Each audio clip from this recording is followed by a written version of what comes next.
السلام عليكم، عاملين ايه واخبار يومكم؟ يا رب يكون يومكم بخير علينا وعليكم جميعا يا رب. النهارده ان شاء الله قلنا نعمل شويه جرات كده طريه. يعني ايه، لا هي طريه ولا هي ناشفه، يعني لا هي دايبه قوي ولا هي من غير دوابين. يعني النص بالنص كده. خلينا الامور الوسط. قلنا نعملها كده. ما غرمتش عليها، يعني يعتبر حاجه. عندي السمنه في البيت، كنت جايبه برطمان سمنه وعيونة دقيق بلدي. انا عندي طبعا، انتوا عارفين اني كنت طحنه وجايبه دقيق بلدي. ما حطيتش هقول لكم اضحك عليكم واقول لكم انا حاطه دقيق فينو، لا. انا جبت دقيق بلدي، وزنت 3 كيلو دقيق بلدي من عندنا من اول درج وعملته. وكانت اختي جايالي اللي هي صح يصلحها لها ويبارك لها يا رب. كان عندها شويه لبن رايبين، جابتهم لي. هم دول اللي شجعوني على العمل. انا كنت اجيب يعني واعمل واروب باللبن واعمل، لقيتها هي جايه يعني كانت جايه تقعد معايا شويه، تسهر معايا شويه. فايه لقيتها جايبه لي شويه لبن رايبين. يعني ايه، تقدر تقولي قيمه ايه، قيمه كيلو ونص لبن او 2 كيلو لبن رايبين، هم رايبين وجاهزين يعني على الشغل على طول. يعني جابتهم لي بالليل، تاني يوم عملت بيهم. كانت جايبهم لي، حطهم لي ايه في طبق بلاستيك كده وحطهم في قلب الكيس وجايبهم لي. جوزي ايه، هي يعني عندها، هي صاحبة خير، يعني عندها الخير في بيتها. وهي بتتاجر في الخير عامة، يعني بتتاجر فيه، تشتغل فيه. لقيت جايباهم ليا وجاي يعني عملت بيه. إيه يعني هم اللي شجعوني على عمايل، ويعني كانت جرفتهم حلوة زي العسل، وبسم الله ما شاء الله حلوين. بنفطر بهم الصبح، واللي عايز مثلا يخر الليل عايز كوباية شاي كده بقرصة بياكل. ووديت للبنات كل واحدة شوية. ويعني كانت حلوين زي العسل يعني، والحمد لله كويسين وحلوين، وكانت جرفتهم حلوة. خلوا بالكم يعني ايه، انا مش بحب اكلف الحاجة زيادة عن اللزوم، انا بحط على قد ايدي ما هي طايلة. حطيت باكون فانيليا، ونص باكو خميرة، وتلات بواكي ايه، باكون بودر، اسف معلش. وبقى تلات بواكي فانيليا، ونص باكو ايه بودر بتاع خمير، وذرة ملح صغيرة كده. اهو. مسكت حته سخنتها على النار، سيحتها على النار يعني، قدحتها وطلعت منها الريحه بتاعتها، ريحه الجخره بتاعت السمنه، إنها سمنه نباتيه، مهاش سمنه بلدي يعني. وحطيت شويه سكر، تقدروا تقولوا قيمه ايه، اقل من نص كيلو سكر. اقل من نص كيلو سكر.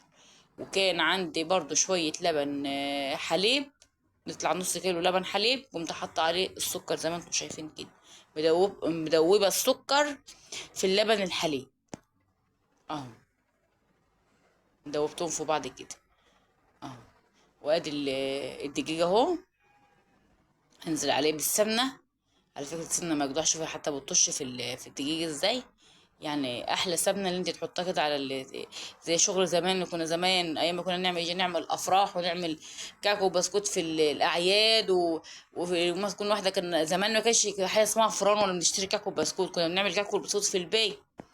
كانوا يسيحوا حله السمنه الكبيره كده، حله العجين الكبيره بتاعت السمنه، او حله علبه يعني محترمه كده، كانوا يحطوا فيها صفيحتين سمنه كده يسيحوها.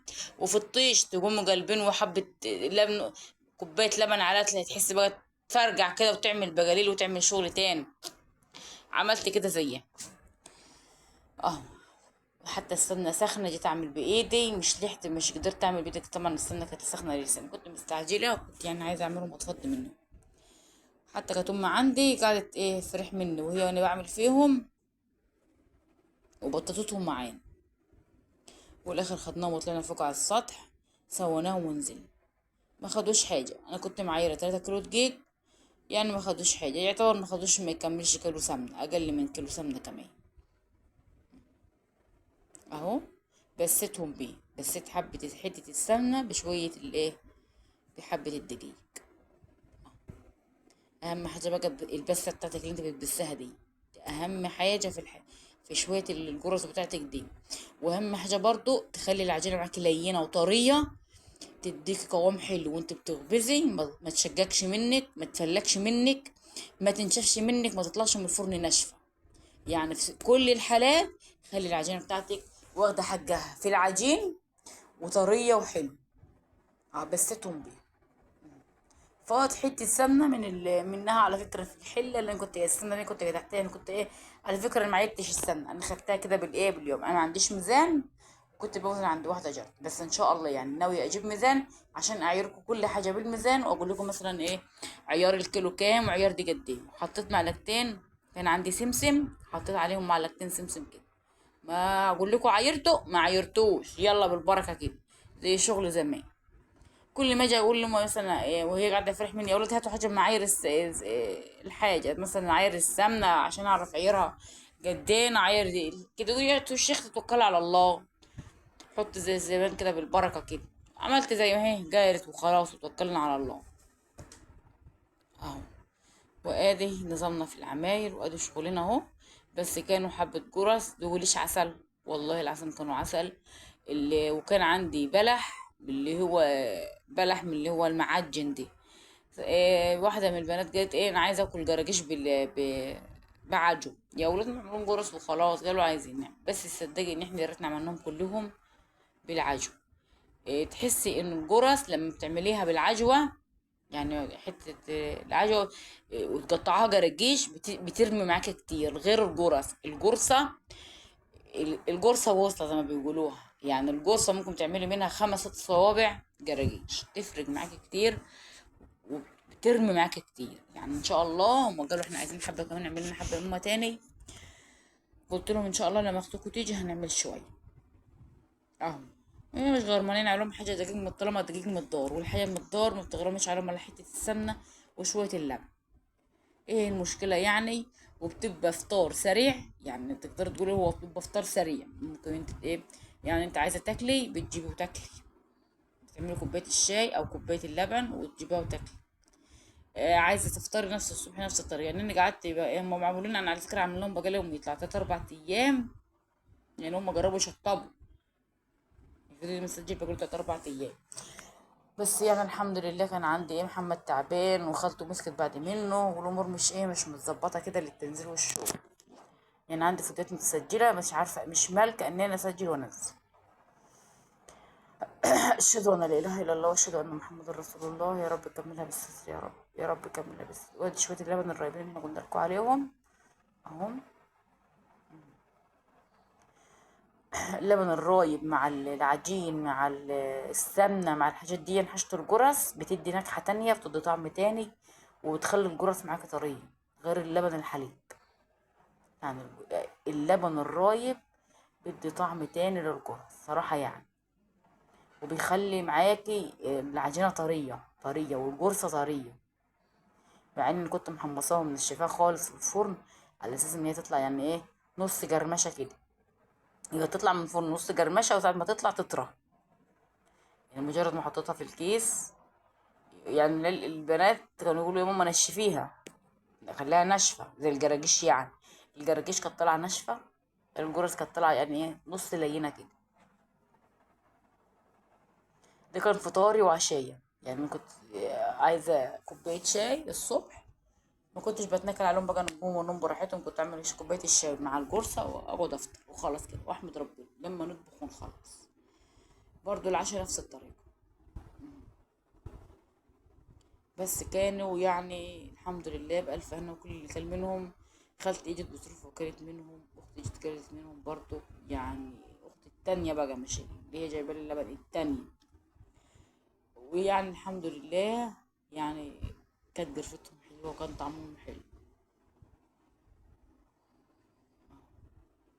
خلي بالك، الشغل على القناة والشغل على ان انت تنزلي وتعملي بيديكي طاقة وبيديكي حيوية وبيديكي تشجيع ان انت تعملي اي حاجة. انا كنت زمان، كنت الاول ما كنتش بفكر في اللي بتاع ده، كنت بعملها كل فترة جامدة. دلوقتي عاد عندك حماس ان انت تعملي اي حاجة وتنزليها، وتشتغلي وتنزلي وتعملي يعني.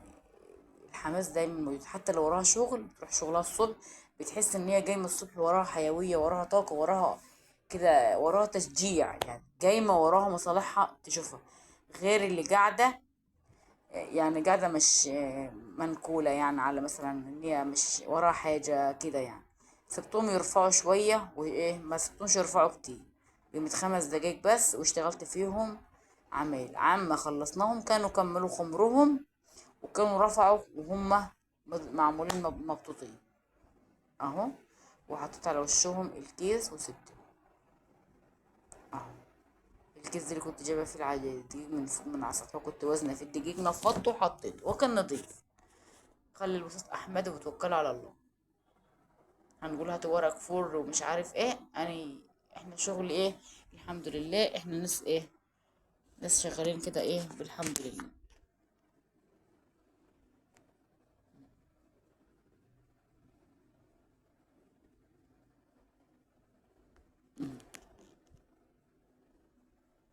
بسم الله ما شاء الله، برميها ولا كانت بتشجج معاكي في الجاي في البطة، ولا كانت فيها اي حاجة.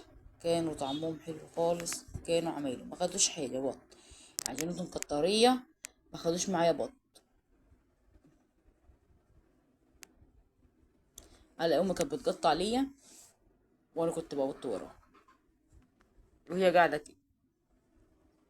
حطيتهم على الصينية الكبيرة، صواني زمان بتاعت صواني العشاء بتاعت زمان الكبيرة دي، وخدتهم وطلعت على فوق بهم على طول عملتهم، سويتهم في الفرن. انتوا عارفين ان الفرن هنا فوق. حطيت شوية على الطبلية برضه، يعني الطبلية اتملت وصينية اتملت. اهو، شوفوا الطبلية دي طبلية تانية.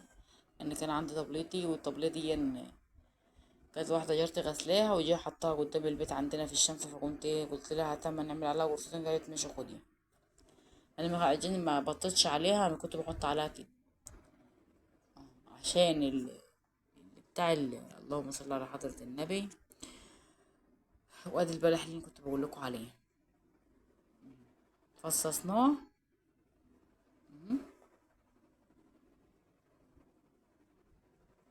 اهو،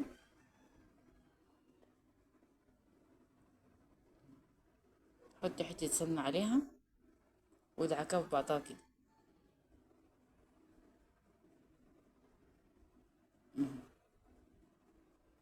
نحط بقى واشتغلي فيه. اشهد ان لا اله الا الله، اشهد ان محمد رسول الله. بقى تعمل رول طول كده اهو. انا عملت زي ما كنا بنعمل الاول، يعني ممكن كنت احط فيها العجوة وابرمها كده واخليها ملفوفة ببعضها. اه، عملتها زي زمان اهو. حط في قلبها العجوة وتقطعها زي زمان بالظبط. ما كانتش طبعا في طلع تعملي العجينة وتطلعها وتلفها في بعضها وتعمل معاكي اشكال من كده اما تيجي تعمليه. وكنت بحط العجوة في قلب الكيس وبالخباز، اقوم خبزها بالخباز اهو.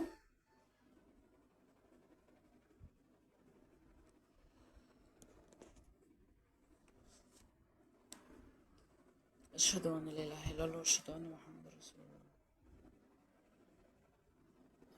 بالخبازة وتتفرج معايا وتجيب سمك رفيع اهو. شوفي اهو، يعني مش، لان طبعا العجوة بتبقى جامدة شوية في الخبيز، وطبعا انت عايزة يعني تعمليها على قد ما تقدري ان انت تفرديها.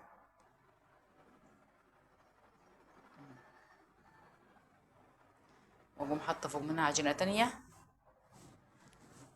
احنا كنا زمان بنعملها كده، كنت عايزة اعملها رولات كده واعملها، بس يعني بقى نعمل ايه، احنا بنحاول نرجع الزمن من ورا، يعني الزمن الجميل من ورا والله. زمن حماتي الله يرحمه برحمتها الواسعة يا رب. زمن الناس دي يعني، وزمن ننتي اللي هي ام ابويا، كانت يعني غاوية الحاجات دي جو. كانت بتحب تعمل جرس، تحب تعمل عيش غلة، كنت تحب تاكلي من ايدها الحاجة، كان لها نفس وطعم. والفرن البلدي وتلم الناس، وكانوا دايما الجيران كانوا يحبوا يقعدوا حواليها كده وهي بتعمل الحاجات دي.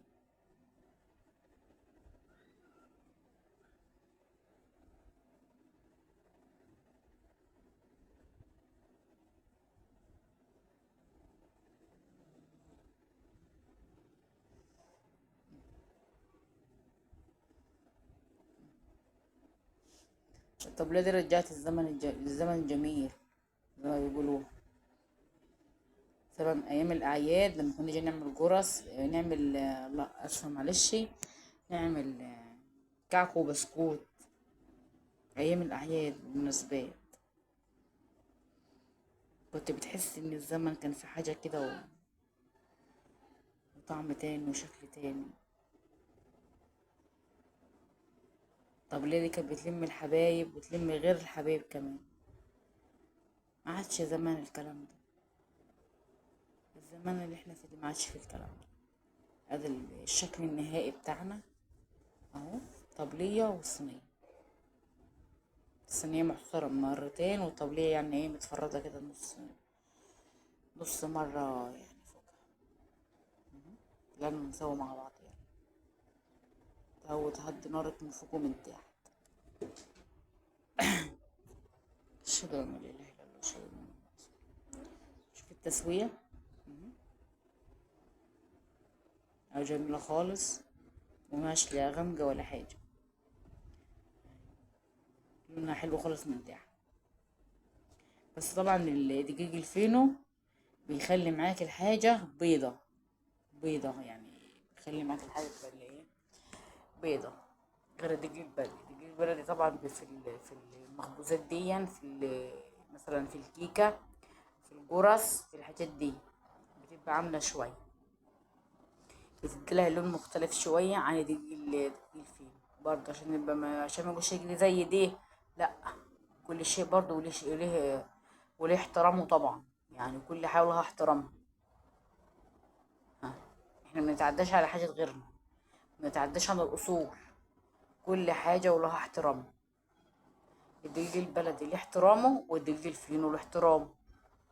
يعني ليه نظامه.